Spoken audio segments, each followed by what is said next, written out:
ప్రపంచంలోనే అత్యంత వేగవంతమైన మరియు అత్యంత నెమ్మదైన జీవుల గురించి మీకు తెలుసా? అత్యంత వేగవంతమైన జంతువుల గురించి చూద్దాం. మొదటిది పెరెగ్రైన్ ఫాల్కన్. ఇది ప్రపంచంలోనే అత్యంత వేగవంతమైన పక్షి. వేటాడే సమయంలో ఇది గంటకు 389 కిలోమీటర్ల వేగంతో గాలిలో దూసుకుపోతుంది. ఇక భూమి మీద విషయానికి వస్తే చిరుతపులి రారాజు. ఇది గంటకు 100 నుండి 120 కిలోమీటర్ల వేగంతో పరిగెత్తగలదు.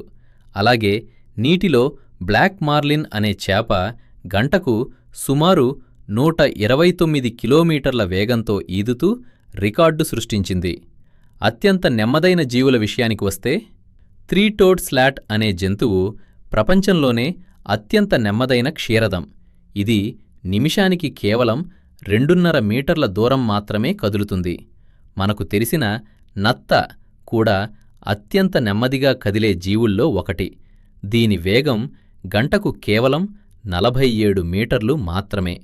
చివరగా సముద్రంలో ఉండే డ్వార్ఫ్ సీహార్స్ అనే చేప గంటకు కేవలం 1.5 మీటర్ల దూరం మాత్రమే ప్రయాణించగలదు. వీడియో నచ్చితే లైక్ చేయండి. మరిన్ని వీడియోలు కావాలంటే సబ్స్క్రైబ్ చేసి బెల్ ఐకాన్ ప్రెస్ చేయండి. మీ స్నేహితులకు షేర్ చేయండి.